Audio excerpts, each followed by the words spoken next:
தமிழன் தொலைக்காட்சி நேயர்களுக்கு வணக்கம். இன்று நமது அரங்கிற்கு பகுஜன் சமாஜ் கட்சியின் மாநில செய்தி தொடர்பாளர் திருமிகு முத்துகிருஷ்ணன் அவர்கள் வருகை தந்திருக்கிறார். அவரோடு நாம் பேசுவோம். வணக்கம். வணக்கம். பகுஜன் சமாஜ் கட்சியின் ஒரு பெரிய இழப்பு இங்கே நடந்தது. அது தொடர்பாக வழக்கு போய்கொண்டிருக்கிறது. அதில் தொடர்புடையவர்கள் 10 பேருக்கு குண்டர் தடுப்பு சட்டத்தின் கீழே அவங்கள கைது பண்ணி அதை தண்டனை கொடுத்துருக்காங்க. இதை எப்படி பார்க்குறீங்க? அரசு சரியாக கையாள்கிறதா இதை? எங்களுடைய தேசிய தலைவர் அன்னை மாயாவதி அவர்கள் எங்களுடைய மாநில தலைவர் மரியாதைக்குரிய அண்ணன் ஆம்ஸ்ட்ராங் அவர்களுக்கு அஞ்சலி செலுத்த வருகின்ற பொழுது இந்த வழக்குக்கு சிபிஐ விசாரணை கேட்டார். இருந்த போதும் நாங்கள் தமிழ்நாடு காவல்துறையை நம்பி அவர்களுடைய வழக்கு விசாரணை நல்ல முறையில் போய்கொண்டிருக்கிறது என்று நம்பி அந்த விசாரணையை பின்பற்றி வந்தோம். நீங்கள் சிபிஐக்கு வலியுறுத்தலை? வலியுறுத்தலை. நம்முடைய மாநகர ஆணையர் அருண் அவர்கள் சிறப்பான முறையில் விசாரணை செய்ததுனால சரியான திசையில் செல்லும். ஒரு தடுமாற்றம் இருந்தாலும் கூட சரியான திசையில் போய்கொண்டிருக்கிறது என்று நாங்கள் நம்பி இருந்தோம். ஆரம்பத்தில் இந்த வழக்கு, இந்த கொலை என்பது A+ ரவுடி ஆற்காடு சுரேஷனுடைய கொலையோடைய தொடர்புடையது என்று சொன்னார்கள். அதன் பிறகு காவல்துறையே அந்த கொலைக்கும் இந்த கொலைக்கும் அந்த ஆற்காடு சுரேஷுடைய கொலைக்கும் தொடர்பில்லை என்று காவல்துறையே சொன்னார்கள். அதன் பின்பு ஆருத்ரா வழக்கோடு, ஆருத்ரா பிரச்சனையோடு அதிலே இவர் தொடர்பாக இருக்கிறார் என்று சொன்னார்கள். பின்னாளில் காவல்துறையே மீண்டும் அவர் நல்லது தான் செய்திருக்கிறார், ஆருத்ராவில் சிக்கிக்கொண்டவர்களுக்கு பணத்தை மீள அவர்களிடத்தில் ஒப்படைத்திருக்கிறார், நல்லது தான் செய்திருக்கிறார், அதனால் இந்த ஆருத்ரா பிரச்சனைக்கும் அண்ணன் ஆம்ஸ்ட்ராங் அவர்களுடைய கொலைக்கும் சம்பந்தமில்லை என்று மறுபடியும் காவல்துறையே சொன்னது. பின்பு ஒரு சோப்பு கம்பெனி பிரச்சனையில், நிலத்தகராறு பிரச்சனையில் சென்னையின் பிரபல ரவுடியாக இருக்கிற நாகேந்திரனுடைய மகன் காங்கிரசினுடைய பிரமுகர் அஸ்வத்தாமனை கைது செய்தார்கள். கைது செய்து அந்த கொலைக்கு இவர் தான் காரணம் என்று சொன்னார்கள். வழக்கு சரியான திசையிலே போய்கொண்டிருக்கிறது என்று நினைத்தோம். இப்போது ஒரு சில நாட்களுக்கு முன்பு நம்முடைய மாநகர காவல் ஆணையர் சொல்லியிருக்கிறார், இன்னும் நாங்கள் 3 பேரை கைது செய்ய வேண்டியது இருக்கிறது, இன்னும் ஒரு வாரத்தில் நாங்கள் குற்றப்பத்திரிகை தாக்கல் செய்திருக்கிறோம் என்று சொல்லியிருக்கிறார். அந்த 3 நபர்கள் யார் என்று தெரியவில்லை. அவர்கள் சம்போ செந்தில் என்கின்ற ஒரு A+ ரவுடி இந்தியாவிலே இல்லை, அவனை தேடிக்கொண்டிருக்கிறார்கள். சிசிங் ராஜா என்கின்ற ஒரு ரவுடி இந்தியாவிலே தான் இருக்கிறார், ஆனால் அவனை இதுவரை காவல்துறை கைது செய்யவில்லை. ஆக இந்த நிலையிலே குற்றப்பத்திரிகை தாக்கல் செய்திருக்கிறார்கள். எங்களுடைய சந்தேகம் எல்லாம் என்னவென்று சொன்னால், தொடர்ச்சியாக சமூக ஊடகங்களில் ஒரு அரசியல் பிரபலத்தினுடைய பெயர் அடிபடுகிறது. காங்கிரசினுடைய தலைவர் செல்வ பெருந்தகை அவருடைய பெயரை பத்திரிகையாளர் வராகி அவர்கள் குறிப்பிடுகிறார். நீதிமன்றம் சம்மன் அனுப்புகின்ற பட்சத்தில் என்னிடம் ஆதாரம் இருக்கிறது, நான் தர தயாராக இருக்கிறேன் என்று சொல்லுகிறார். பெரும்பாலான சமூக ஊடகங்களில் அவருடைய பெயர் அடிபடுகிறது. ஏன் காவல்துறை அவரை அழைத்து விசாரிக்கவில்லை? எங்களுடைய வழக்கறிஞர்கள் தொடர்ந்து கமிஷனரை சந்திப்பதற்கு, டிசியை சந்தித்து விட்டார்கள், ஜேசியை சந்தித்து விட்டார்கள், கமிஷனரை சந்திப்பதற்கு அவகாசம் கேட்டுக்கொண்டிருக்கிறார்கள். ஆனால் கமிஷனர் அவரை சந்திக்க மறுக்கிறார், எங்களுடைய வழக்கறிஞர்களை சந்திக்க மறுக்கிறார். தொடர்ந்து வழக்கறிஞர்கள் செய்கின்ற அறப்போராட்டங்களுக்கு காவல்துறை அனுமதி தர மறுக்கிறது. இந்த சூழலில் எங்களுடைய சந்தேகம் என்னவென்று சொன்னால், யாரையோ காவல்துறை காப்பாற்ற நினைக்கிறதோ ஏனென்று சொன்னால், இந்த கொலை செம்பியம் காவல் நிலையத்திலிருந்து வெறும் 100 மீட்டர் தொலைவில் நடந்திருக்கிறது. கொலை செய்த 3 மணி நேரத்தில், சில மணி நேரத்தில் அருகில் 3 கிலோமீட்டர் தொலைவில் உள்ள காவல் நிலையத்தில் குற்றவாளிகள் தஞ்சமடைந்திருக்கிறார்கள். குற்றவாளிகளை மறுநாள் காலை 9 மணிக்கு பூந்தமல்லி சிறையில் அடைத்திருக்கிறார்கள். ஆக குற்றவாளிகளுடைய பாதுகாப்பில் மிக தீவிரமாக கவனம் செலுத்துகிற கவனம் காவல்துறை ஆனால் ஆம்ஸ்ட்ராங் அவர்களுடைய பாதுகாப்பில் எந்தவித கவனத்தையும் செலுத்த தவறிவிட்டது. யார் இவர்கள் இந்த குற்றவாளிகளுக்கு காவல்துறை அவ்வளவு அக்கறை குற்றவாளிகள் மீது அவ்வளவு அக்கறை செலுத்துவதற்கு யார் அந்த காவல்துறையின் மீது இன்ஃப்ளூயன்ஸ் செய்வது யார் என்று எங்கள் கட்சியில் இருக்கிற அனைவருக்கும் ஒரு சந்தேகம் இருக்கிறது. ஆக இந்த கொலை சாதாரணமாக நிகழ்த்திவிட முடியாது. இதுக்கு நிச்சயமாக மிகப்பெரிய அரசியல் பின்புலம் இருக்கிறது. ஆக முதலில் காவல்துறை தடுமாற்றத்தோடு இந்த பிரச்சனையோடு சம்பந்தப்பட்டிருக்கிறார், அந்த பிரச்சனையோடு சம்பந்தப்பட்டிருக்கிறார் என்று தடுமாற்றத்தோடு விசாரணையை தொடங்கிய காவல்துறை இத்தகைய தீவிர விசாரணைக்கு பிறகு தடுமாற்றத்திற்கு பின் தயக்கம் காட்டுகிறதோ என்கின்ற அச்சம் எங்களுக்கு தோன்றுகிறது. யாரோ ஒரு சில அரசியல் புள்ளிகளை காப்பாற்றுவதற்காக இந்த வழக்கை நீர்த்து போக செய்ய முயற்சிக்கிறதோ என்று எங்களுக்கு சந்தேகம் தோன்றுகிறது. எனவே பகுஜன் சமாஜ் கட்சியுடைய பொறுப்பாளர்கள் அனைவரும், அண்ணன் ஆம்ஸ்ட்ராங் அவர்களுடைய ஆதரவாளர்கள் அனைவரும், அண்ணன் ஆம்ஸ்ட்ராங் அவருடைய வழக்கறிஞர் பிரிவு உட்பட அவருடைய அனைத்து பரிவாரங்களும் வேண்டுவது என்னவென்று சொன்னால், இந்த வழக்கோடு, ஏன்னா இது நேரடியாக எல்லாருக்குமே சாதாரணமாக தெரிகிறது, ஒரு மாநில தலைவர், ஒரு தேசிய கட்சியினுடைய மாநில தலைவரை இப்படி சாதாரணமாக கொலை செய்துவிட முடியாது. ரவுடிகள் கொலை செய்தாலும் கூட இதற்கு பின்னால் ஒரு மிகப்பெரிய அரசியல் சக்தி ஒளிந்திருக்கிறது. அந்த அரசியல் சக்தி யார், அந்த அரசியல் சக்தி அவரை கொலை செய்வதற்கான நோக்கம் என்ன என்பதை காவல்துறையும் அரசும் தெளிவுபடுத்த வேண்டும். இதுதான் பகுஜன் சமாஜ் கட்சி அவங்களுடைய கோரிக்கை. அதாவது ஒரு அரசியல் சக்தி அப்படின்றீங்க, அது ஒரு கட்சி சார்பானது அல்ல, பல கட்சி பேரை அவங்க கைது பண்ணியிருக்கிறாங்க. அதை தான் சொல்கிறோம் நாங்கள். அது எந்த சமூக ஊடகங்கள் முன்வைக்கிறது. இப்போ வராகி என்கின்ற ஒரு பத்திரிகையாளர் போல்டாக சொல்கிறாரு, எனக்கு சம்மன் கொடுங்க, நான் ஆதாரத்தோடு எடுத்துகிட்டு வந்து சொல்கிறேன் அப்படின்னு சொல்கிறாரு. ஏன் அவருக்கு சம்மன் அனுப்பலை? ஸோ சமூக ஊடகங்களில் தொடர்ச்சியாக செல்வ பெருந்தகையுடைய பெயரை தொடர்ச்சியாக சொல்லிக்கிட்டே இருக்கிறாங்க. ஏன் அவர் விசாரிக்கப்படலை? நீங்கள் குறிப்பிட்ட ஒரு நபரை இப்போ செல்வ பெருந்தகை மட்டும் சொல்கிறீங்க, காங்கிரஸ் அல்லாமல் வேறு கட்சிகளுடைய அதுதான் யாராக இருந்தாலும் இப்போ ஒருத்தர் கேட்குறாரு, அதை கொடுக்குறதுல என்ன பிரச்சனை இருக்கு? கூட்டு அழைத்து விசாரிப்பதில் காவல்துறைக்கு என்ன பிரச்சனை? 60 நாட்கள் ஆகிவிட்டது. தொடர்ச்சியாக தமிழகம் முழுக்க போராட்டங்கள் நடந்து கொண்டிருக்கிறது. இந்தியா தழுவிய போராட்டங்கள் நடக்கிறது. உலக அரங்கிலே இன்றைக்கு அண்ணன் ஆம்ஸ்ட்ராங் அவர்களுடைய படுகொலை என்பது ஒரு விவாத பொருளாக மாறி இருக்கிறது. இந்த சூழலில் நாங்கள் தமிழகத்தின் அரசின் மீது நம்பிக்கை வைத்து, தமிழக காவல்துறையின் மீது நம்பிக்கை வைத்து, எங்களுடைய தேசிய தலைவர் மிக தெளிவாக சிபிஐ விசாரணை கேட்டும் கூட நாங்கள் தமிழக அரசை மதித்து, காவல்துறையை மதித்து இந்த விசாரணையை நாங்கள் இடத்தில் ஒப்படைத்திருக்கின்ற பொழுது எங்களுக்கு நியாயமான தீர்வை வழங்குவதற்கு, உண்மையான குற்றவாளிகளை அடையாளப்படுத்துவதற்கு ஏன் காவல்துறையும் அரசும் தயங்குகிறது என்பதுதான் எங்களுடைய ஜனநாயக ரீதியான கேள்வி.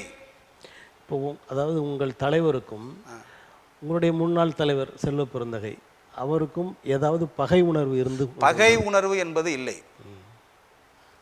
அண்ணன் ஆம்ஸ்ட்ராங் அவர்கள் மாநில தலைவராக இருந்தார். அதன் பின்பு அன்றைக்கு ஒருங்கிணைப்பாளராக இருந்த சுரேஷ் மானே அவர்கள் அவரை சந்தித்து இவர் செல்வ பெருந்தகை அவர்கள் நம்முடைய கட்சியில் இணைந்தார்.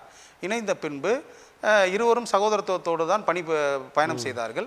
பிற்காலத்தில் தேசிய தலைமைக்கு இவருடைய தலைமையின் மீது அதிருப்தி இருந்ததால் இவர் கட்சியை விட்டு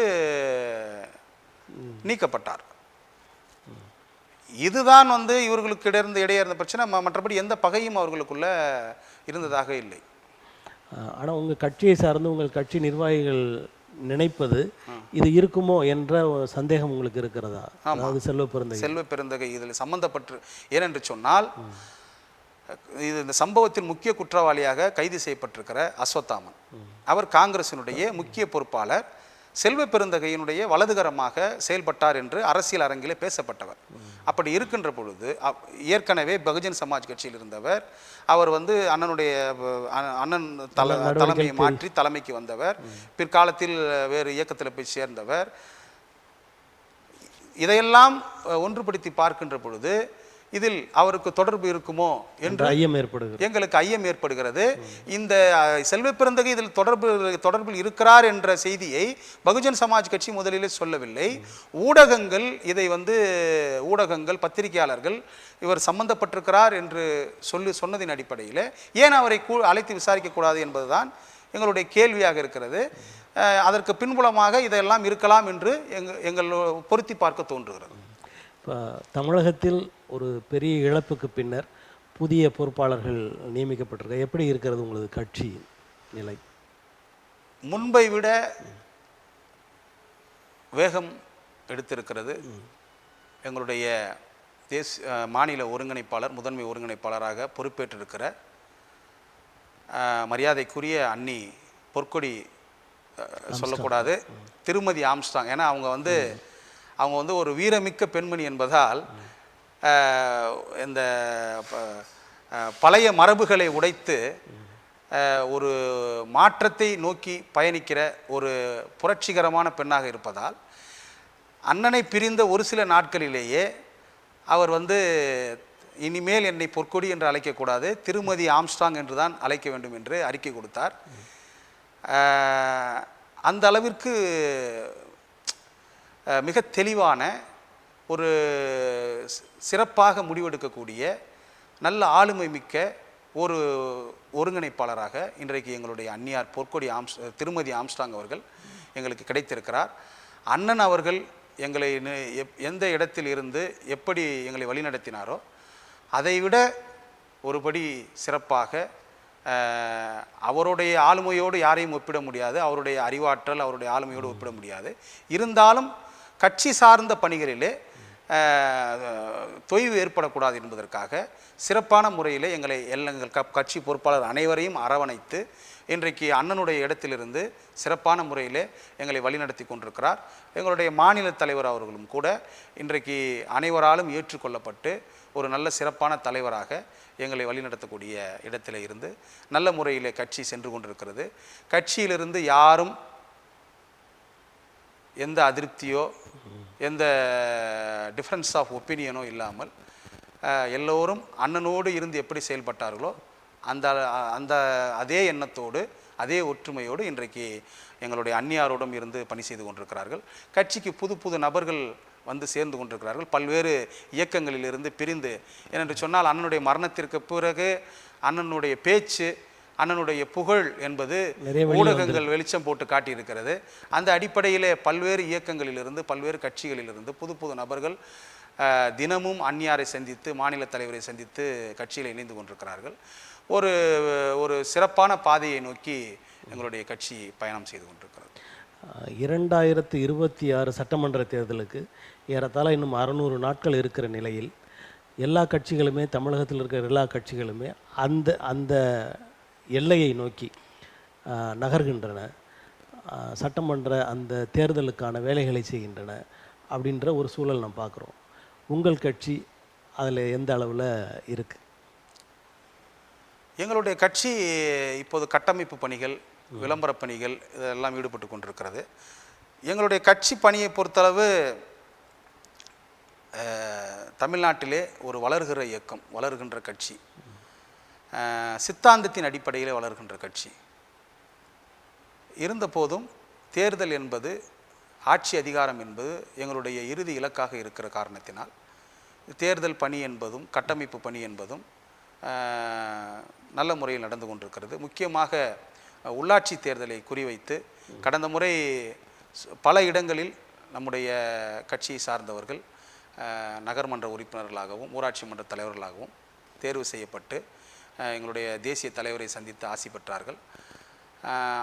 அந்த அடிப்படையிலே இந்த உள்ளாட்சி தேர்தலிலும் சிறப்பான பங்காற்றி கடந்த முறை வெற்றி பெற்றதை விட கூடுதலாக வெற்றி பெற வேண்டும் என்று ஆங்காங்கே வேலை செய்து கொண்டிருக்கிறோம். எங்களுடைய தலைவர் அடிக்கடி சொல்வார், எங்களுடைய மாநில தலைவர், பகுஜன் சமாஜ் கட்சியினுடைய பொறுப்பாளர்கள் வெறும் பொறுப்பாளர்களாகவே இருந்து விட்டு போகக்கூடாது, அவர்கள் பச்சை மையிலே கையெழுத்து போடுகின்ற ஆட்சியாளர்களாக உருவாக வேண்டும் என்று அடிக்கடி சொல்லுவார். அந்த இலக்கை நோக்கி நாங்கள் பயணம் செய்து கொண்டிருக்கிறோம். முதலிலே உள்ளாட்சி தேர்தலை குறிவைத்திருக்கிறோம். வருகின்ற சட்டமன்ற தேர்தலில் ஒரு சில முக்கிய தொகுதிகளில் எங்களுடைய கட்சி பெரிய செல்வாக்கு பெற்றிருக்கிற தொகுதிகளை நிச்சயமாக குறிவைத்து வேலை செய்து நிச்சயமாக சட்டமன்றத்திற்குள் நுழைவதற்கான முயற்சி செய்வோம். நிச்சயமாக அது நடக்கும். அது ஏதாவது ஒரு கூட்டணியின் மூலமாக இருக்குமா, இல்லை தனித்து நிற்பீங்களா? அது அந்த நேரத்தில் இருக்கிற சூழலை பொறுத்து. எங்களுடைய கூட்டணி என்பதை நாங்கள் முடிவு செய்ய முடியாது. அது தேசிய தலைமை தான் முடிவு செய்ய வேண்டும். எங்கள் தேசிய தலைமை பல முறை கூட்டணியை தவிர்த்து வந்திருக்கிறது. ஏனென்று சொன்னால் கூட்டணி என்பது சுயமரியாதையோடு இருக்க வேண்டும்.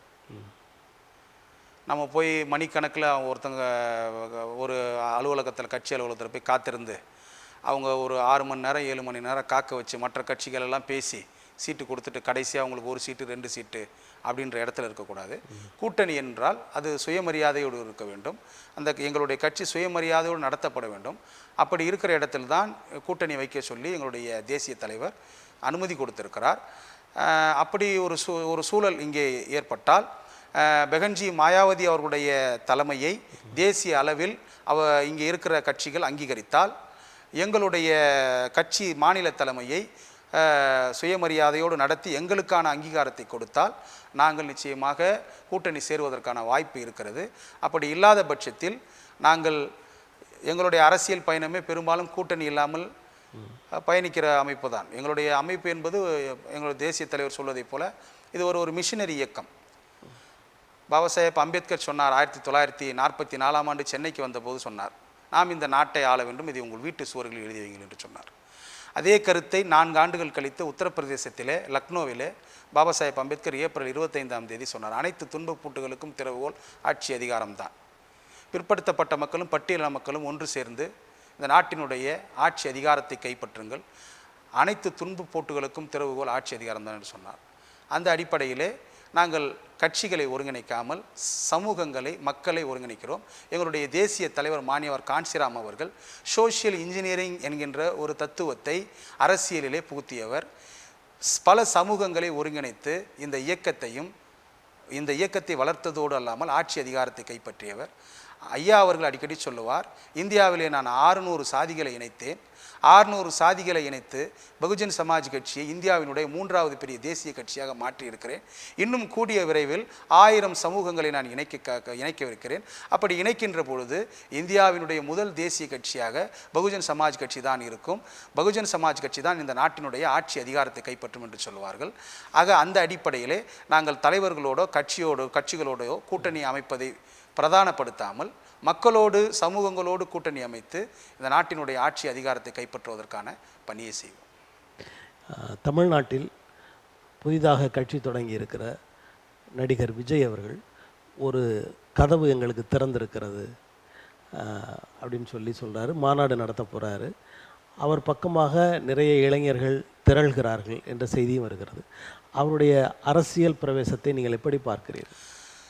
முதலில் தமிழக வெற்றி கழகத்தை துவங்கி இருக்கிற அன்புக்குரிய நடிகர் விஜய் அவர்களுக்கு பகுஜன் சமாஜ் கட்சி சார்பாக பாபா சாஹேப் அம்பேத்கருடைய பிள்ளைகள், ஜனநாயகத்தின் பிள்ளைகள் என்கின்ற அடிப்படையிலே அவர்களுக்கு எங்களுடைய நெஞ்சார்ந்த வாழ்த்துக்களை தெரிவித்துக் கொள்கிறோம். பாபா சாஹேப் அம்பேத்கர் ஜனநாயகத்தை உருவாக்கியதுடைய நோக்கமே இங்கே அனைத்து மக்களுக்கும் அனைத்து விதமான மக்களுக்கும் வாய்ப்புகள் கிடைக்க வேண்டும் அரசியலில் என்பதற்காகத்தான் ஜனநாயகம் என்கின்ற கோட்பாட்டையே பாபா சாஹேப் அம்பேத்கர் உருவாக்கினார். அந்த அடிப்படையிலே விஜய் ஒரு கட்சி துவங்கி இருப்பது என்பது ஜனநாயகத்திற்கு ஆரோக்கியமான விஷயம். இருந்தாலும் கூட அவருடைய கொடியை சொல்லியிருக்கிறார், அவருடைய சின்னத்தை சொல்லியிருக்கிறார், அவர் எந்த இலக்கை நோக்கி பயணிக்கிறார், அவருடைய கொள்கை என்ன, அவருடைய சித்தாந்தம் என்ன என்பதை இதுவரை அவர் தெளிவுபடுத்தவில்லை. மாநாட்டில் தெரிவிப்பாருன்றாங்க. மாநாடு இன்னும் 2 ஆண்டுகள் தேர்தல் இருக்கின்ற பொழுது அவர் கட்சி தொடங்கி இருக்கும் போதே சொல்லியிருக்க வேண்டும். ஏன்னா அப்போ தான் நான் மக்கள்கிட்ட போய் கொள்கை சொன்னேன். மாநாட்டில் என்ன கொள்கை சொல்ல போகிறாருன்னு தெரியல. அதனால் அவருடைய கட்சியோடைய சித்தாந்தம் என்ன, அவருடைய கொள்கை என்ன, அவர் எதை நோக்கி பயணிக்கிறார் என்பதையெல்லாம் பொறுத்துத்தான் நாம் அவருடைய அந்த அரசியல் பிரவேசத்தை, அரசியல் பயணத்தை அங்கீகரிப்பதா அல்லது எதிர்ப்பதா என்ற முடிவுக்கு நாம் வர முடியும். ஆக அவருடைய கொள்கை, அவருடைய சித்தாந்தத்தை பொறுத்து தான் நம்ம அதை சொல்ல முடியும். இருந்தாலும் கூட எங்களுடைய தலைவர் மாநில தலைவர் அண்ணன் ஆம்ஸ்ட்ராங் அவர்கள் அடிக்கடி சொல்லுவார், ஒரு தலைவர் என்பவர் ஒரு கட்சியை நடத்துகின்ற ஒரு தலைவர் என்பவர் மக்களுடைய அடிப்படை பிரச்சனையை தெரிந்திருக்க வேண்டும். மக்களோடு மக்களாக பணி செய்தவராக இருக்க வேண்டும். ஒரு ஏழை குடும்பத்தினுடைய பொருளாதாரத்தை தெரிந்திருக்க வேண்டும். ஒரு ஏழை குடும்பத்தினுடைய கல்வி சூழல், பொருளாதார சூழல், சமூக சூழலை தெரிந்திருக்க வேண்டும். அப்படி தெரிந்திருக்கிற ஒரு நபர் தான் அன்றாடம் ஒரு குடும்பத்தில் நடக்கின்ற நிகழ்வை, அந்த குடும்பத்தில் இருக்கிற பிரச்சனைகளை உள்வாங்கிய ஒருவரால் தான் ஒரு சிறந்த தலைவராக செயல்பட முடியும் என்று எங்களுடைய அண்ணன் ஆம்ஸ்ட்ராங் அவர்கள் அடிக்கடி சொல்லுவார். பொருளாதாரத்தை பற்றி இன்றைக்கி ஒரு குடும்பம் இருக்குது, குடும்பத்தினுடைய பொருளாதார சூழல் எப்படி இருக்குது, அவனுடைய வருமானம் என்ன, அவனுடைய செலவு என்ன, அவனுடைய பிரச்சனை என்ன, கல்வியில் அவனுடைய பிரச்சனை, கல்வி அடைவதில் அவனுக்கு இருக்கிற பிரச்சனை என்ன, வேலைவாய்ப்பு அவனுக்கு இருக்கிற அடையில் இருக்கிற பிரச்சனை என்ன, இதையெல்லாம் தெரிந்தவர்கள் தான் தலைவராக இருப்பது சிறப்பாக இருக்கும். அந்த அடிப்படையில் அந்த மக்கள் சார்ந்த புரிதல், அரசியல் சார்ந்த புரிதல் அவருக்கு இருக்கிறதா என்கின்ற ஒரு கேள்வி இயல்பாகவே எழும்புகிறது. அப்படி இருக்கிற பட்சத்தில் அவர் அதை வளர்த்து கொண்டு செயல்பட்டால் சிறப்பாக இருக்கும். இருந்தாலும் கூட அவர் ஒரு நடிகராக இருப்பதால் முழு நேரமாக திரைத்துறையிலேயே இருந்ததால் இந்த பிரச்சனைகளை எல்லாம் அவர் தெரிந்து வைத்திருக்கிறாரா அல்ல அதை தெரிந்து செயல்படுவாரா என்பது ஒரு மிகப்பெரிய கேள்விக்குறிதான். ஆகவே அவர் கட்சி தொடங்கி இருப்பது ஜனநாயக ரீதியான ஒரு ஜனநாயகத்திற்கு ஆரோக்கியமான விஷயம். ஆனால் இந்த மக்களுக்கு, இந்த நாட்டில் இருக்கிற பெரும்பான்மையான மக்களுக்கு, விளிம்பு நிலையில் இருக்கிற மக்களுக்கு அது ஆரோக்கியமான விஷயமா என்பதை அவர் கொள்கையும் தத்துவத்தையும் வெளிப்படுத்துகின்ற காலத்திலும் அவர் அரசியலிலே செய்யப்போகிற சில அதிரடியான விஷயங்களை பொறுத்து தான் அதை நாம் சொல்ல முடியும். இப்போதைக்கு அதை பற்றி சொல்ல முடியாது. அவர்கள் கட்சி கொடி காட்சிக்கு கொண்டு வந்த போது, அறிமுகப்படுத்தப்பட்ட போது அதில் 2 யானைகள் இருந்தன. அதன் தொடர்பாக பகுஜன் சமாஜ் கட்சிக்கும் ஒரு கருத்து வேறுபாடு அப்படின்ற கருத்து வேறுபாடுலாம் கிடையாது. கருத்து வேறுபாடு கிடையாது. அதாவது 1968ஆம் ஆண்டு சட்டம், சிம்பிள் ஆக்ட் என்ன சொல்லுதுன்னா, இப்போ வந்து இன்னொரு ஒரு ரொம்ப ஒரு மலிவான ஒரு கருத்து நிலவுது. அது நான் வன்மையாக நான் கண்டிக்கிறேன்னு விரும்புகிறேன். இந்த பேட்டி வாயிலாக இந்த ஊடகங்கள்லாம் என்ன சொல்லுதுன்னா, இந்த யானை கொடியை வச்சிருக்கிறதுனால, யானை சின்னத்தை வச்சிருக்கிறதுனால உங்களுக்கு தானே அது நல்லது, விஜய் கட்சின்னு நினச்சி உங்களுக்கு ஓட்டு போடுவாங்க அப்படின்ற மாதிரி அது பேசுகிறாங்க.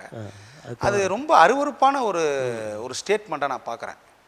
இது எந்த ஊடகங்கள் சொல்லியிருந்தாலும். பகுஜன் சமாஜ் கட்சிக்கு ஒரு பகுஜன் சமாஜ் கட்சி என்பது 3000 ஆண்டு கால வரலாறை கொண்ட ஒரு மாபெரும் இயக்கம். பகவான் புத்தர் தொடங்கி, மகாத்மா பூலே தொடங்கி, நாராயண குரு, ஜோதிராவ் பூலே, மாணிவர் கான்சிராம், பாபா சாஹேப் அம்பேத்கர், இன்றைக்கு பெகன்ஜி மாயாவதி வரை 3000 ஆண்டு கால அரசியல் வரலாறை கொண்ட இயக்கம். இந்தியாவிலே பாபா சாஹேப் அம்பேத்கர் சொல்லுவார், இந்திய வரலாறு என்பது பார்ப்பனியத்திற்கும் பௌத்தத்திற்கும் நடந்த யுத்தம் என்று சொல்லுவார். அந்த யுத்தத்தை பௌத்தத்தின் வழி நின்று நடத்திய இயக்கம் பகுஜன் சமாஜ் கட்சி என்கின்ற இயக்கம். இந்த மாபெரும் இயக்கத்தை, இந்த மாபெரும் சித்தாந்தத்தை கொண்டிருக்கிற இந்த இயக்கத்தை, இந்தியா முழுமைக்கும் ஒரு பெரிய தேசிய கட்சியாக இருக்கிற ஒரு இயக்கத்தை, இந்தியா முழுவதும் கிளைகளை கொண்டிருக்கிற ஒரு மாபெரும் இயக்கத்தை தமிழ்நாட்டிலே இன்னும் அவர் கட்சி தொடங்கி இப்போதுதான் தேர்தல் ஆணையத்தில் கொடுத்திருக்கிறார்.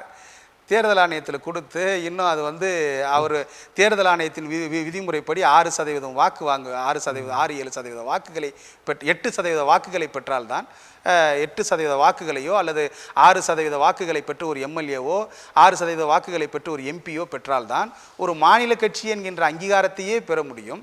ஆக இப்போது வரை அவர் அரசியலிலே தொடக்கத்தில் தான் இருக்கிறார். ஒரு நடிகராக வேண்டுமானால் ஒரு மிகப்பெரிய உச்சத்தை அடைந்திருக்கலாம். ஆனால் அரசியலில் பெகன்ஜி மாயாவதியோடு ஒப்பிடுகின்ற பொழுது, ஒரு தேசிய இயக்கத்தினுடைய தலைவரோடு ஒப்பிடுகின்ற பொழுது அவர் மிக சிறிய அளவிலே அவரை ஒப்புக்கொள்றாரு. நான் ஒரு கதவு தான் திறந்திருக்குன்னு மிக சிறிய அளவிலே அன்னை மாயாவதி என்பவர்கள் மிகப்பெரிய ஒரு உருவம் அரசியலிலே. ஆனால் விஜய் அவர்கள் இப்போதுதான் தொடங்கி இருக்கிறார், இன்னும் அங்கீகாரம் கூட பெறவில்லை. ஆனால் ஊடகங்கள் அது அறியாமையிலே, ஊடகங்களுடைய அறியாமையா இல்லை எனக்கு புரியலை, அறியாமையிலே அவ்வளோ பெரிய தலைவருடைய இயக்கத்தோடு நீங்கள் மலிவாக இதை ஒப்பிடுவது என்பது ரொம்ப நகைச்சுவையாக இருக்கிறது, வேடிக்கையாக இருக்கிறது, அற்பமாக இருக்கிறது. அதனால் இதை நாங்கள் விமர்சனமாக சொல்லலை. நாங்கள் வந்து நாங்கள் உங்ககிட்ட ஏற்கனவே சொன்ன மாதிரி பாபா சாஹேப் அம்பேத்கருடைய பிள்ளைகளாக இருப்பதால், மாணவர் காஞ்சிராம் அவர்களுடைய பிள்ளைகளாக இருப்பதால், ஜனநாயகத்தில் வழி நிற்பவர்களாக இருப்பதால், ஒரு ஜனநாயகத்துக்கு வலு சேர்க்கின்ற வகையிலே ஒரு ஆரோக்கியமான முறையிலே ஒரு நடிகர் கட்சி தொடங்குகிறார். அப்படி தொடங்குகின்ற பொழுது ஒரு யானையை வைக்கிறார். யானையை வைக்கின்ற பொழுது நாங்கள் ஏற்கனவே ஒரு தேசிய கட்சியாக இருக்கிறோம். தேசிய அளவிலே யானை சின்னத்திற்கு அங்கீகாரம் பெற்றிருக்கிறோம். இன்றைக்கு இந்தியா முழுமைக்குமே ஒரு மிகப்பெரிய யானை சின்னம் பகுஜன் சமாஜ் கட்சி. ஆனால் இவர் கொடியில் தானே வச்சிருக்காரு சின்னம்.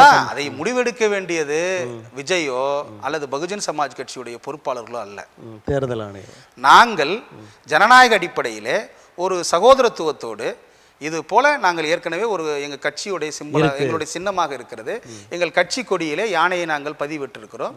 நீங்கள் நல்ல முறையில் கட்சி இப்போது தான் தொடங்குகிறீர்கள். உங்களுக்கு எந்த பிரச்சனையும் வந்துடக்கூடாது. தேர்தல் ஆணையத்தின் மூலமாக நெருக்கடி வந்துடக்கூடாது. நாங்கள் எங்களுக்கு நெருக்கடி வந்துடக்கூடாது என்று ஒரு நல்ல முறையிலே ஒரு சகோதரத்துவ ஒரு ஆலோசனையாக அவர்களிடத்தில் சொன்னோம். ஆனால் அவர்கள் அதை அதற்கு எந்த பதிலும் சொல்லாத சூழலிலே நாங்கள் ஒரு தேசிய கட்சி என்கின்ற அடிப்படையிலே தேர்தல் ஆணையத்திடம் மனு கொடுத்திருக்கிறோம். தேர்தல் ஆணையம் என்ன பரிசீலனை சொல்லி முடிவெடுக்கிறார்களோ அந்த மனுவில் உள்ள செய்திகள் என்ன? அது எங்களுடைய சின்னம் யானை சின்னமாக இருக்கிறது. இந்த யானை சின்னம் எங்களுடைய கட்சியினுடைய கொடியில் இருப்பதும், அவருடைய கொடியில் யானை சின்னம் இருப்பதும் மக்களிடையே குழப்பத்தை விளைவிக்கின்ற வகையில் இருக்கும். இது அரசியலுக்கு ஆரோக்கியமான விஷயம் அல்ல. எனவே தேர்தல் ஆணையம் இதுக்கு உரிய நடவடிக்கை எடுக்க வேண்டும் என்று தான் கொடுத்திருக்கிறோம். அதை முடிவு செய்ய வேண்டிய இடத்துல தேர்தல் ஆணையம் இருக்கிறது. தேர்தல் ஆணையம் சட்டத்திற்கு உட்பட்டு அதை சரியான முறையிலே அணுகவில்லை என்று சொன்னால், சரியான முறையில் அணுகி அதற்கு தீர்வு வழங்கவில்லை என்று சொன்னால், அடுத்து ஜனநாயக ரீதியாக நாங்கள் நீதிமன்றத்தை அணுகுவோம். இப்போ இந்த மனு கொடுத்த பிறகுதான், இப்போ 2-3 நாட்களுக்கு முன்பு தான் பதிவு செய்யப்பட்ட கட்சி அப்படின்ற ஒரு அங்கீகாரத்தை தேர்தல் ஆணையம் கொடுத்துருக்காங்க. ஆனால் உங்கள் மனுவை அவங்க பார்க்கலையா? அதுக்கு இடையில் அதான் கொடுத்துருக்குறோம், பார்த்தாங்க. அதாவது பதிவு செய்யப்பட்ட கட்சின்னு சொல்லலைன்னு நினைக்கிறேன்.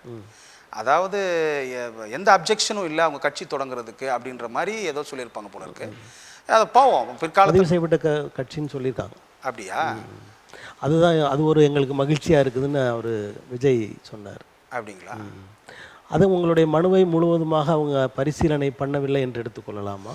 அப்படி அவர்கள் எங்களுடைய மனுவை அவர்கள் முறையாக பரிசீலனை செய்யாமல் தேர்தல் விதிமுறைகளுக்கு எதிராக அவர்கள் அப்படி அறிவித்திருக்கிற பட்சத்தில் எங்களுடைய வழக்கறிஞர்கள் கூட அடுத்த கட்டமாக நாங்கள் அதை நீதிமன்றத்தில் வழக்கு தொடர்வதோ அல்லது தேசிய தலைமையின் மூலமாக பெரிய அளவில் அதற்கான சட்ட போராட்டத்தை மேற்கொள்வதோ என்பது நாங்கள் அடுத்த.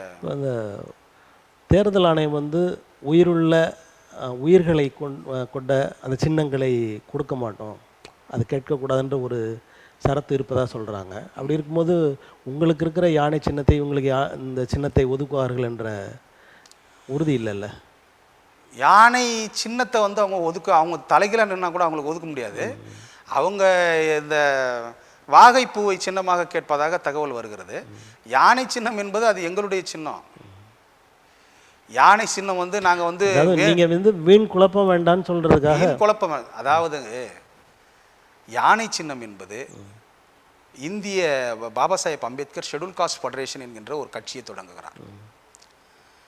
1942 தொடங்குகிறார். அப்படி அந்த ஷெட்யூல் காஸ்ட் ஃபெடரேஷன் என்கின்ற கட்சியை தொடங்குகின்ற பொழுது அவர் அகில இந்திய அளவில் யானை சின்னத்தை முன்மொழிகிறார். ஏன் அம்பேத்கர் அவர்கள் பாபா சாஹேப் அம்பேத்கர் தேர்தலில் நின்ன சின்னம் இது. 52 தேர்தலில் இது ஷெட்யூல் காஸ்ட் ஃபெடரேஷன் சார்பாக அவர் யானை சின்னத்தில் தான் நிற்கிறாரு. ஏன் யானை சின்னத்தில் நிற்கிறார் என்று சொன்னார், பாபா சாஹேப் அம்பேத்கர் சொன்னார், என்னுடைய மக்கள் யானை பலம் உள்ளவர்கள், யானை போன்ற அசுர பலம் உள்ளவர்கள். அதை அவர்கள் உணர வேண்டும் என்பதற்காக அதை அவர்கள் உணர வேண்டும்.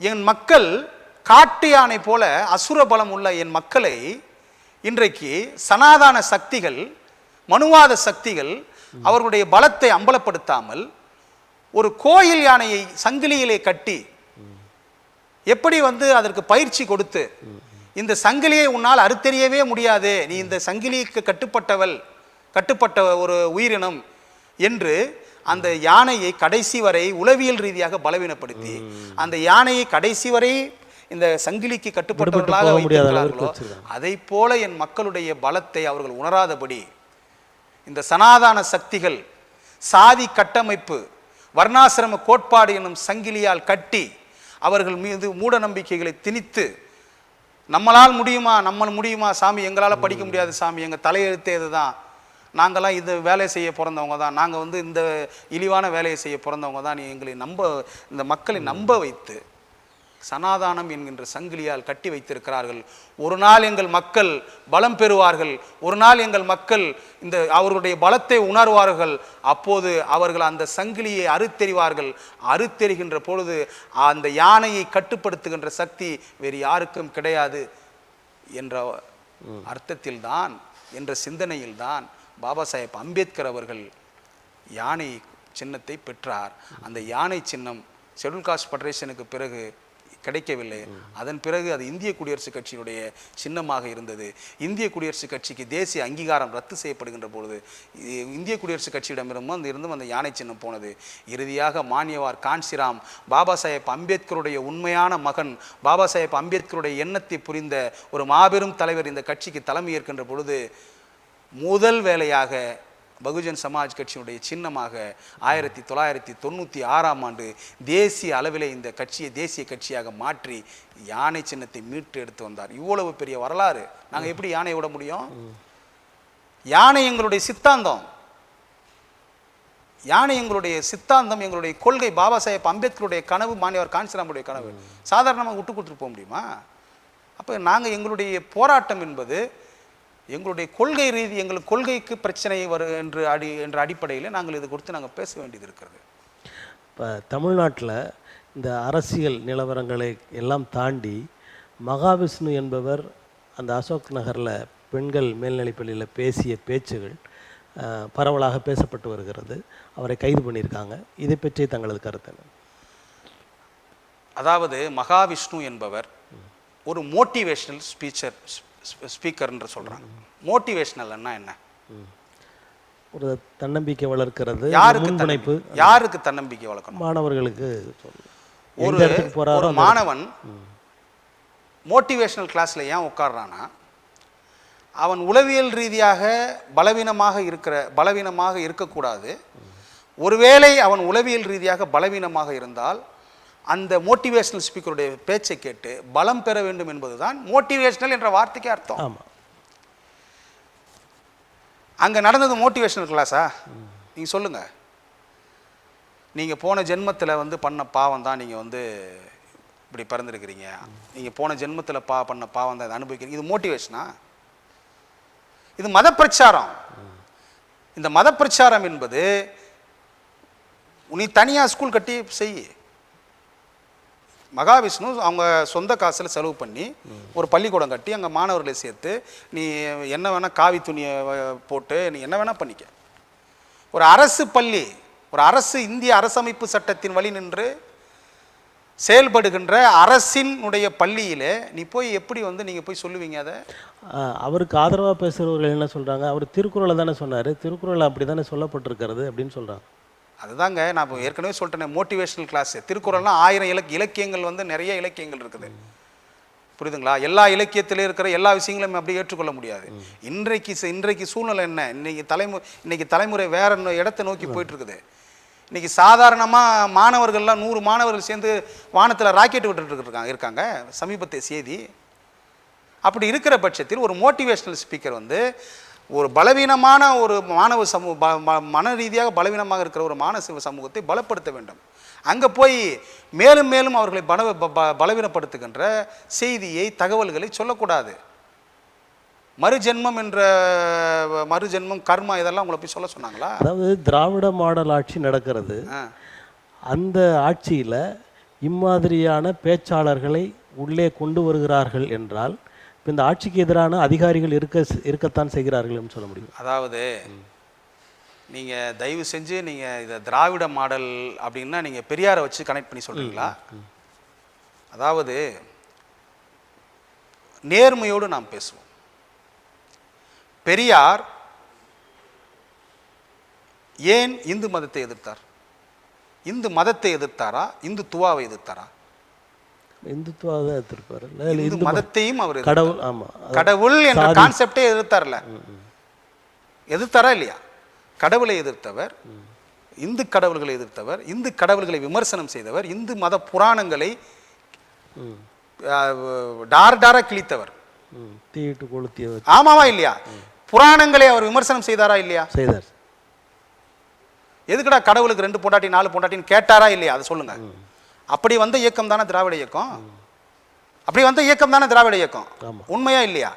அப்பேற்பட்ட திராவிட இயக்கம் நாங்கள் பெரியாரை பின்பற்றுகிறோம், பெரியாருடைய சமூக நீதி கொள்கை பின்பற்றுகிறோம், சனாதன எதிர்ப்பை பின்பற்றுகிறோம் என்று சொல்லுகின்ற இந்த இயக்கம் இன்றைக்கு வசதியாக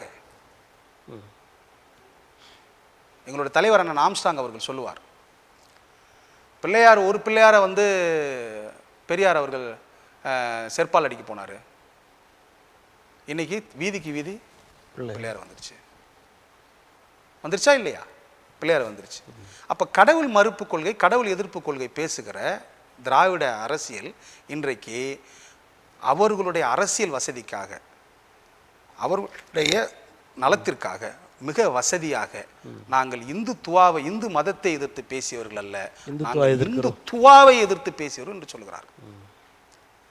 இன்னும் ஒரு படி இன்றைக்கு மேலே போய் 3 முறை பாரதிய ஜனதா கட்சி மத்தியிலே ஆட்சி அமைத்தவுடன் இன்னும் கொஞ்சம் அவர்களுடைய நிலையிலிருந்து இறங்கி வந்து இன்றைக்கு முருகன் மாநாடு நடத்தி கொண்டிருக்கிறார், அரசியல் நடத்துகிறது மாநாடு, இந்து கடவுள்களை முன்னிலைப்படுத்தி மாநாடுகளை நடத்தி கொண்டிருக்கிறார்கள். தமிழ்நாட்டிலே 12 லட்சம் ஏக்கர் பஞ்சமில்லம் இருக்கிறது. 12 லட்சம் ஏக்கர், கிட்டத்தட்ட 10 லட்சம் ஏக்கர் பஞ்சமில்லம் மீட்கப்படாமல் இருக்கிறது. இன்றைக்கு பராரிகளாக, அனாதைகளாக, பட்டியலின மக்கள், ரோட்டிலே நிலமில்லாத மக்களாக அலைந்து கொண்டிருக்கிறார்கள். அவர்களுடைய அந்த மக்களுடைய கோரிக்கை இன்றைக்கு மனுக்களாக அரசுக்கு போய்கொண்டு இருக்கிறது. அந்த நிலங்களை மீட்காத இந்த அரசு அறநிலைத்துறையின் போது கோயில் நிலங்களை மீட்டுக் கொண்டிருக்கிறது. கடவுள்களின் பெயரில் மாநாடு நடத்தி கொண்டிருக்கிறது. இந்துத்துவா எதிர்ப்பு, இந்து மத எதிர்ப்பு என்கின்ற நிலையிலிருந்து சற்று சரிந்து ஒரு குறிப்பிட்ட இடத்திலே இந்துத்துவா எதிர்ப்பு என்று மாற்றிக்கொண்டவர்கள் இன்றைக்கு இந்து மதத்தோடு, இந்து சித்தாந்தத்தோடு ஆதரவான நிலையில பயணித்துக் கொண்டிருக்கிறார்கள். எங்க இருக்குது இதுல திராவிடம்? இதுல எங்க இருக்குது திராவிட மாடல்? ஆகவே எங்கே மத்திய அரசோடு சனாதன கோட்பாடோடு இவர்கள் சமரசம் செய்து கொண்டார்களோ என்கின்ற அச்சத்தை தான் கடந்த கால அரசியல் நிகழ்வுகள் எல்லாம் ஏற்படும். அப்போ அந்த அதிகாரிகளின் அனுமதியோடு உள்ளே வந்து பேசியிருக்காரு. அந்த அதிகாரிகளுக்கு அனுமதி கொடுத்தது யார் அப்படின்றது தெரியல. ஆனால் அமைச்சர் வந்து இது வந்து தவறான செயல், என்னுடைய துறைக்கு வந்து இப்படி பேசுனது தவறு, நான் தண்டனை கொடுக்காமல் விடமாட்டேன்ற அளவில் பேசுகிறாரு. இது ரெண்டையும் எப்படி பார்க்குறீங்க? யார்? அன்பில் மகேஷ் அவர்கள் அந்த மாதிரி சொல்கிறார், மகாவிஷ்ணு விஷயத்தில். ஆமாம், அது எப்படி நம்ம ஏற்றுக்கொள்ள முடியும்? அது இப்போ ஒரு குடும்பத்தில் ஒரு தவறு நடந்திருந்தால் அப்பா தான் பொறுப்பு. அதுக்கு எனக்கு தெரியாது, அவங்களுக்கு தெரியாதெல்லாம் காரணம் சொல்ல முடியாது. அது அவங்க கல்வித்துறை தான் அதுக்கு பொறுப்பு எடுக்கணும். இல்லை, அவர் நடவடிக்கை எடுக்கிறேன்னு சொல்கிறாரு. ஆனால் அதிகாரிகள் செஞ்சுருக்காங்களே, அவங்கள, அதாவது ஒரு தலைமை ஆசிரியரை மாத்திரம் இடமாற்றம் பண்ணிவிட்டு அதற்கு மேலே அனுமதி கொடுத்தவங்களை பற்றிலாம் கண்டுக்கலையேன்னு கேட்குறேன். கண்டுக்கல, அதுதான். ஏன்னா வந்து அதாவது இப்போ டக்குன்னு அவங்களுக்கு வந்து ஃப்ளாஷ் ஆகணும் ஒரு செய்தி. அதாவது இது எப்படின்னா ஒரு தீர்வு காண மாட்டாங்க எப்போவுமே அவங்க. அந்த நேரத்தில் நிவாரணம், இப்போ நிவாரணம் ஒரு தீர்வு ரெண்டுத்துக்கும் வித்தியாசம் இருக்குது சார் உங்களுக்கு. நிவாரணம் அந்த நேரத்தில் சடனாக ஏதாவது ஒன்று பண்ணி அந்த விஷயத்தை அப்படியே ஆற போட்டுடுறது. தீர்வு என்பது முறையாக அந்த பிரச்சனையை அட்ரஸ் பண்ணி அந்த பிரச்சனை நிகழாவண்ணம் என்னென்ன ஏற்பாடு பண்ணுறது, அதில் சம்மந்தப்பட்டவங்க முழுக்க எல்லார் மீது நடவடிக்கை எடுக்கிறது. இது எப்போவுமே இவங்க வந்து தீர்வுலாம் காண மாட்டாங்க, நிவாரணம் தான். அந்த நேரத்தில் இடமாற்றம் செய்துட்டு லாவகமாக மற்ற அதிகாரிகளை தப்பிக்க வச்சுருக்கிறாங்கன்னு தான் சொல்ல முடியும். இப்போ மகாவிஷ்ணு போன்ற ஆட்கள் அதிகமான பேரை பயிற்சி கொடுத்து இந்த மாதிரியான பரப்புரைகளில் ஈடுபடுத்துகிறார்கள் அப்படின்ற ஒரு செய்தி வருது. ஏன்னா அவருடைய அந்த பேச்சின் பாணிலாம் சிலரை போல இருக்கிறது. ஒரு விஷயம் நல்லா தெரிஞ்சுங்க, 1925 ஆர்எஸ்எஸ் இயக்கம் தொடங்கப்பட்டது. ஆர்எஸ்எஸ் இயக்கம் தொடங்குகின்ற பொழுதே அவர்கள் ஒரு உறுதிமொழி எடுத்துக்கொண்டார்கள். என்ன உறுதிமொழினா, 100 ஆண்டுகளில் இந்த நாட்டினுடைய அதிகாரத்தை கைப்பற்றணும். அதை போல இன்றைக்கு வந்து கைப்பற்றிட்டாங்க. வாஜ்பாய் வந்து 2 முறை இருந்தார், நரேந்திர மோடி 3 முறை 5 முறை ஆட்சி அதிகாரத்துக்கு வந்துட்டாங்க. இது எப்படி நடந்ததுன்னா களப்பணி. இப்போது இந்த பணியாளர்கள் இருக்கிறாங்க இல்லையா, இந்த ஆர்எஸ்எஸ் சித்தாந்தத்தை எடுத்துகிட்டு போகிறவங்க, இந்துத்துவா சித்தாந்தத்தை எடுத்துகிட்டு போகிறவங்க, அவங்க வந்து நம்மளிடையே இருப்பாங்க, வேற வேறு ஐடென்டிட்டியில் இருப்பாங்க, ஆனால் அவங்க எல்லாம் ஒரே பணியை தான் செய்வாங்க. அப்பேற்பட்ட பணியாளரில் ஒருத்தர் தான் மகாவிஷ்ணு. அவங்களுக்கு மகாவிஷ்ணு என்ற ஒரு நபர் இல்லை, லட்சக்கணக்கான தொண்டர்கள் இன்னைக்கு இருக்கிறாங்க. ஆர்எஸ்எஸ்க்கு, இந்துத்துவா பரிவாரங்களுக்கு லட்சக்கணக்கான தொண்டர்கள் இருக்கிறாங்க, நாடு முழுவதும் இருக்கிறாங்க. அதுவும் சாதாரணமாக கிடையாது, தன்னுடைய இல்லற வாழ்க்கையை திறந்துட்டு இருக்கிறாங்க. இப்போ அவங்க அதிகாரத்துக்கு வந்தாங்கன்னா நமக்கு நம்முடைய கோட்பாட்டுக்கு அவங்க எதிர்நிலையில் இருக்க கோட்பாட்டை உடையவர்களாக இருந்தாலும் அவருடைய அந்த பணியை வந்து நம்ம குறைத்து மதிப்பிட முடியாது. அது மாதிரி நிறைய பணியாளர்கள் வந்து இங்கே இருக்கிறாங்க. டைரெக்டாக அந்த ஐடென்டிட்டியில் இருப்பாங்க, இன்டைரக்டாக இருப்பாங்க. இன்டைரக்டாக ஒரு வேலையை செஞ்சுட்டு அதில் வந்து இதை இன்சிஸ்ட் பண்ணுவாங்க. அந்த மாதிரி நிறைய ஃபார்ம் ஆஃப் தி ஒர்க் அவங்க பண்ணதனுடைய விளைவு தான் இன்றைக்கி தமிழ்நாட்டிலே சாதாரணமாக லட்சக்கணக்கில் அவங்களால ஓட்டு வாங்க முடியுது. எதிர்பார்த்தோமா நம்ம இந்த தேர்தலில் பாரதிய ஜனதா கட்சி இவ்வளவு வாக்குகளை வாங்கி குவிக்கும் நம்ம எதிர்பார்த்தோமா? எப்படி நடந்தது? இந்துத்துவா உள்ளே வரக்கூடாது, ஆர்எஸ்எஸ்ஸை ஒழித்து கட்ட வேண்டும், பிஜேபியை உள்ளே விடக்கூடாது, நோட்டாவுக்கு கீழே வாக்கு வாங்குகிற கட்சி என்றெல்லாம் சொன்னார்கள்.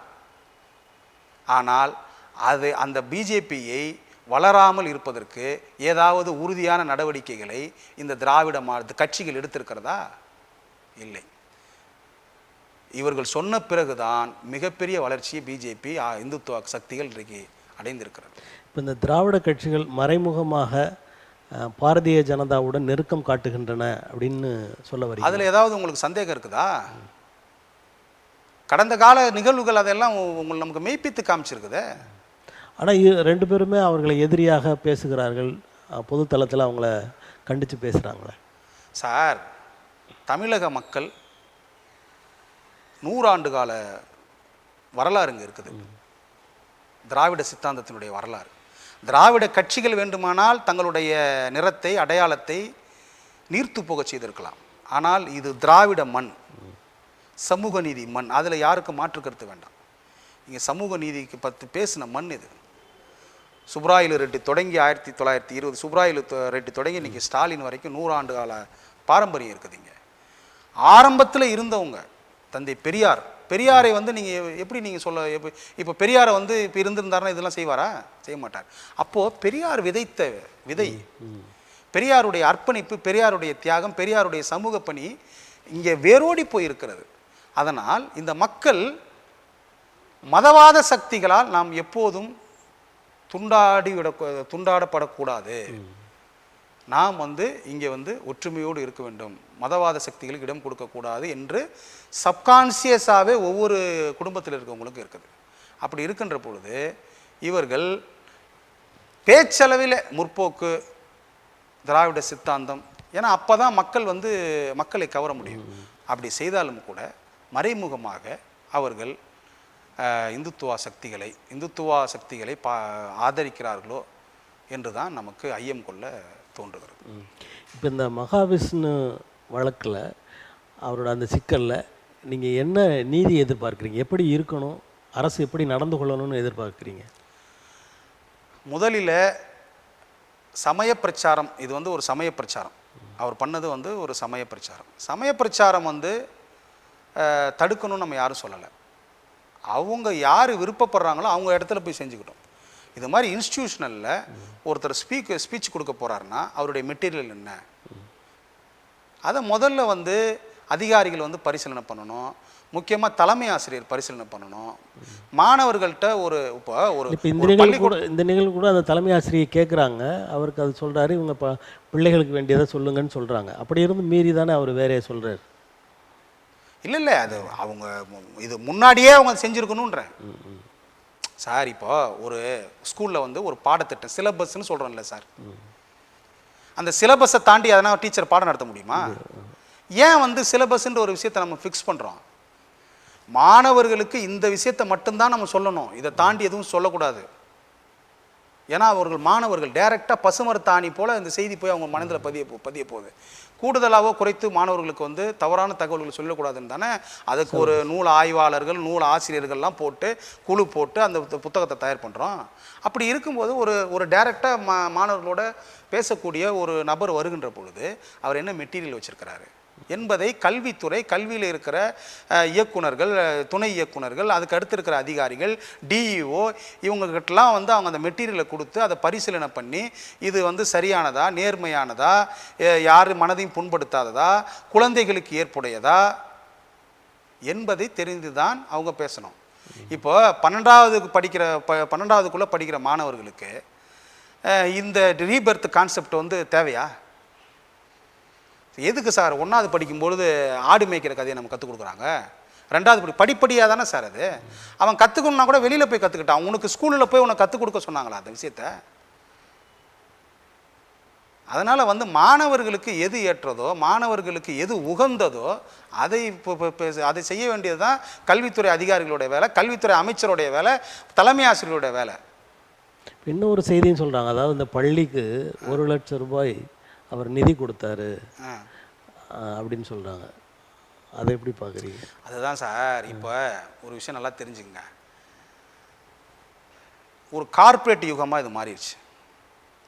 இப்போ நீங்கள் யோசிச்சு பாருங்கள், அரசே வந்து தன்னுடைய சட்டத்திட்டங்களை சில கார்ப்பரேட் விதிகளுக்கு வந்து காம்ப்ரமைஸ் பண்ணிக்கிற மாதிரி தான் இருக்குது. ஒரு உதாரணத்துக்கு நான் சொல்கிறேன். இப்போ நீங்கள் டி நகர் சைடு போனீங்கன்னா பேரிகார்டெலாம் இருக்கும் வரிசையாக. அந்த பேரிகார்டெல்லாம் யார் போடணும்? அரசு போடணும். ஆனால் என்ன பண்ணுவாங்க? விளம்பரம். Saravana stores, Jayachandran stores, Lalitha jewellery, Joy Alukkas, அப்போ அவன் வந்து அந்த மெட்டீரியலை ஸ்பான்சர் பண்ணுற இடத்துல வந்துடுறான். அப்போ ஸ்பான்சர் பண்ணுற இடத்துல வரும்பொழுது அரசு என்ன பண்ண வேண்டிய இருக்குது? அவங்களுடைய சட்டத்திட்டங்களை, சில விஷயங்களை அவங்களுக்காக கன்வின்ஸ் பண்ணிக்க வேண்டிய சூழல் உருவாகாதா?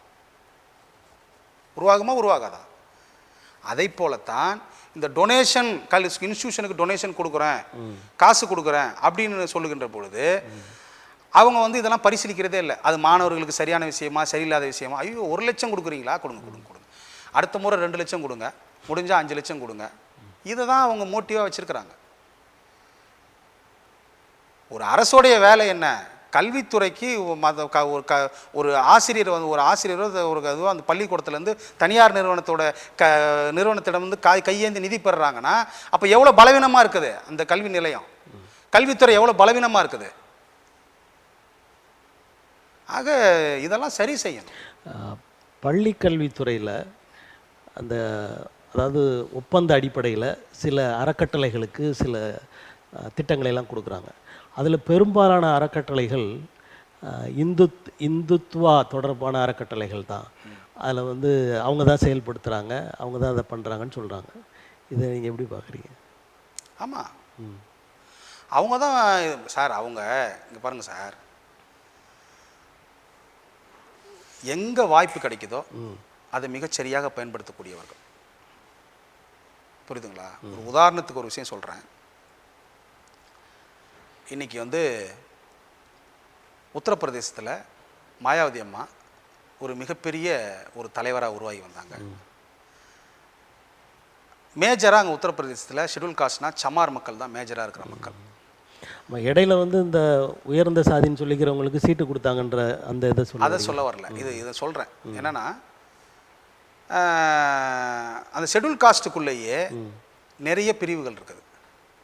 அப்போது எங்கே பலவீனமாக மக்கள் வந்து தேவைகளின் அடிப்படையில் இருக்கிறாங்களோ அங்கே வந்து ஆர்எஸ்எஸ் என்ன பண்ணிடுறாங்க, உள்ளே போயிட்டு அவங்களுக்கு தேவையானதை செஞ்சு கொடுத்து அவங்கள வந்து தன்மையப்படுத்திக்கிறது. இது அதுவும் அவங்களுடைய ஸ்ட்ராட்டஜி.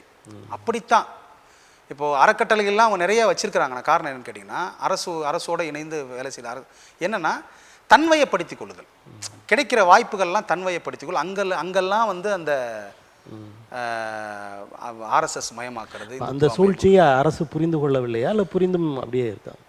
புரிந்தும் புரியாமல் இருக்கிறார்களா, அல்லது நிர்பந்தத்தின் பேரிலே அதை செய்ய வேண்டிய கட்டாயத்தில் அவர்கள் இருக்கிறார்களா என்பது நமக்கு தெரியல. ரெண்டுமே இருக்க வாய்ப்பு இருக்குது.